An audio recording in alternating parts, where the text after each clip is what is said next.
الموصل مدينة كردستانية. الكاتب الدكتور مهدي كاكايي. المجموعة التي تدعي أنها تنتمي إلى الآشوريين. لا علاقة بين النساطرة والآشوريين. يقول المؤرخ جيمس موريس بأنه ليست هناك أي علاقة عرقية للآثوريين النساطرة بآشوريين نوا الذين تمت إبادتهم في عام 612 قبل الميلاد على يد الميديين والبابليين.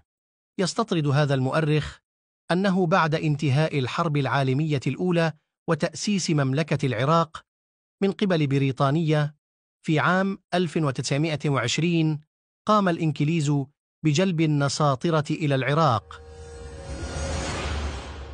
البروفيسور الأمريكي كيلي روس الذي كان أستاذاً في جامعة كاليفورنيا نشر مقالاً في سنة 2010 ميلادية بعنوان ملاحظة في الآشوريين الجدد، حيث أنه انتقد فيها ما يقوم به الآشوريون الجدد من تحريف متعمد للتاريخ وإدعاءات باطلة فيما يتعلق بالحضارات القديمة، قائلاً أن تسميتهم الحديثة لم تكن إلا نتيجة تعاونهم مع الإنكليز.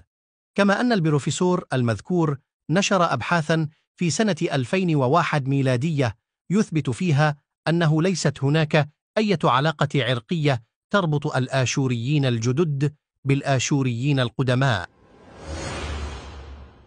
بالنسبة إلى أفراد المجموعة الذين يدعون أنهم من سلالة الآشوريين القدماء، اعتنق سكان جبال وقرى ومدن كردستان المذهب النسطوري للديانة المسيحية نسبة إلى الأسقف نسطوريوس أسقف القسطنطينية الذي أسسه هذا المذهب في سنة 34 ميلادية بعد حرمانه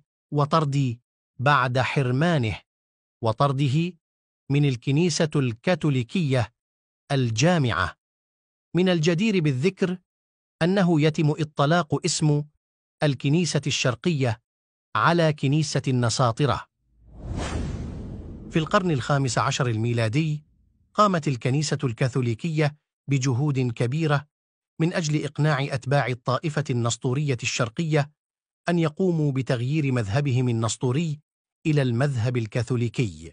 هذه الجهود نجحت في جعل قسم من النسطوريين أن يعتنقوا المذهب الكاثوليكي، وتم إطلاق اسم الكلدانيين على هؤلاء الذين اعتنقوا المذهب الكاثوليكي، وذلك لكون الكلدانيين القدماء كانوا من سكان بابل الكلدانية، وليس لأنهم من سلالة الكلدانيين الذين ذابوا في الشعوب الأخرى ومنه الشعب الكردي، ولم يبق لهم أي وجود، حيث أن إطلاق هذه التسمية عليهم هي مجرد تسمية تعرفية جغرافية. هكذا فأن المجموعة التي تدعي أن أفرادها ينتمون إلى الكلدانيين هم في الحقيقة كرداً مسيحيون.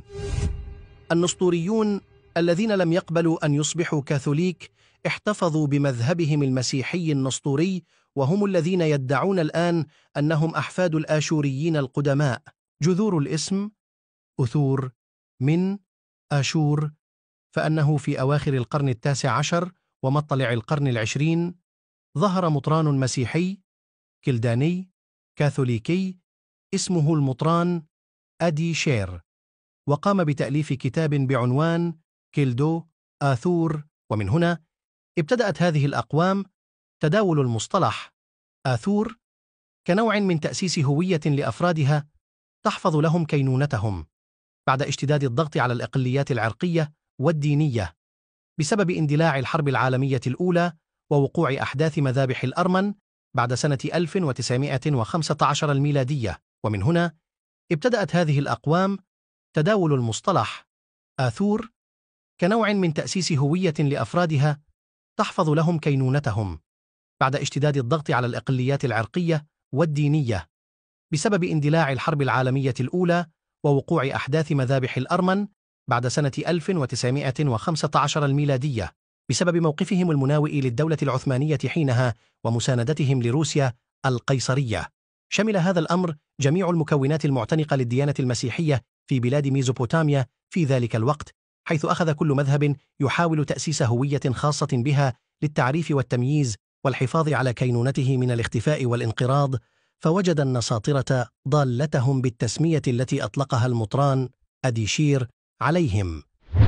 يذكر ابن خلكان بأن منطقة هكاري الواقعة في شمال كردستان هي موطن النساطرة الذين هم قبيلة من الكردة، لها معاقل وحصون وقرى في منطقة الموصل. كما أن المؤرخ أبو الحسن علي بن الحسين المسعودي المتوفي في سنة 958 ميلادية يقول عن الكرد وأديانهم ما يلي: أن ديارهم تقع مما يلي الموصل وجبل جودي، يسمون بالأكراد، بعضهم مسيحيون من النساطرة واليعاقبة، وبعضهم الآخر من المسلمين. من هنا يتبين بأن النساطرة الذين يدعون أنهم أحفاد الآشوريين والكلدانيين هم شريحة كردية مسيح. في السنين الأخيرة تطورت أبحاث الأعراق بعد ابتكار طريقة الفحص الجيني DNA، والتي قضت على الادعاءات الكاذبة التي تحاول أصحابها تزييف التاريخ والانتماء العرقي. أقدم هنا نتائج فحص DNA التي تؤكد على كردية المدعين بالآشورية. النتائج هي بالنسبة المئوية معدل فحصين جينيين: 1. جنوب الأناضول والقوقاز 58.5%، وهي منطقة كردستان، موطن أسلاف الكرد الخويريين الميتانيين والهيتيين.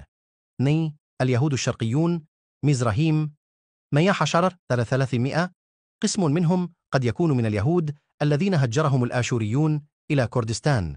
3. الكرد 15.6%. 4. شمال إيران 5.6% ميديون. 5. اليهود الجبليون اليهود المهجرون إلى كردستان 5.3%. 6. جنوب الجزيرة العربية اليمن 2.8%. من خلال هذه النتائج للحمض النووي لمدعي الآشورية نستنتج أن 80% على أقل تقدير من جيناتهم هي جينات كردية. إعداد سردار رامان، والشكر والتقدير للأستاذ علي كلو.